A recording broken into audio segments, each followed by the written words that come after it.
জাপানের শ্রম সংকট এবার মোকাবেলা করবে রোবট।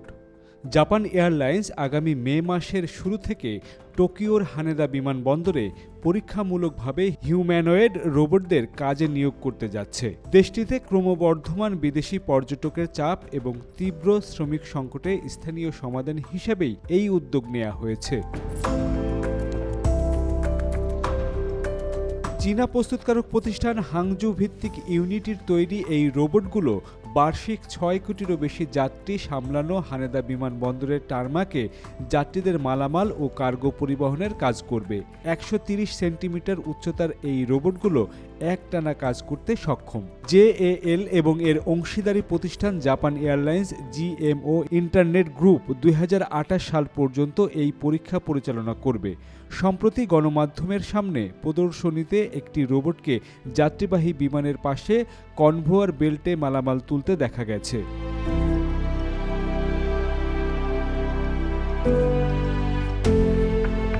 জেএএল গ্রাউন্ড সার্ভিসের প্রেসিডেন্ট সুজুকি বলেন, কায়িক পরিশ্রমের কাজে রোবট ব্যবহার কর্মীদের উপর চাপ কমাবে এবং তাদের জন্য উল্লেখযোগ্য সুবিধা বয়ে আনবে। তবে নিরাপত্তা ব্যবস্থাপনার মতো গুরুত্বপূর্ণ কাজ মানুষের হাতেই থাকবে বলে তিনি জানান।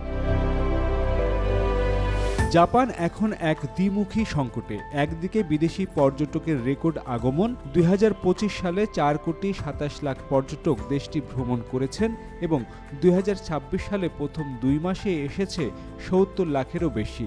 অন্যদিকে বার্ধক্য ও জনসংখ্যা হ্রাসের কারণে শ্রমবাজার ক্রমশ সংকুচিত হচ্ছে। অনুমান করা হচ্ছে ২০৪০ সালে প্রবৃদ্ধির লক্ষ্যমাত্রা অর্জনে জাপানকে ৬৫ লাখেরও বেশি বিদেশি কর্মী প্রয়োজন হবে।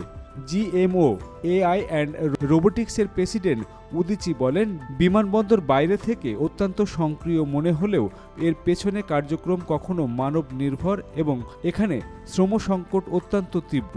ভবিষ্যতে বিমানের কেবিন পরিষ্কার সহ আরও বিভিন্ন কাজে রোবট ব্যবহারের পরিকল্পনা রয়েছে বলে তিনি জানান।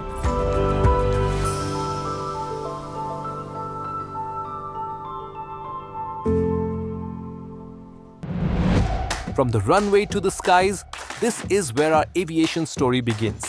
Aircraft, airports, and thrilling journeys all in Bangla for the world.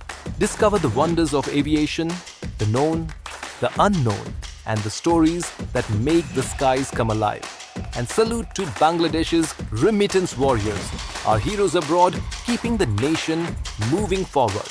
I am Jolhas Kabir. Welcome to the skies and to the stories that truly matter.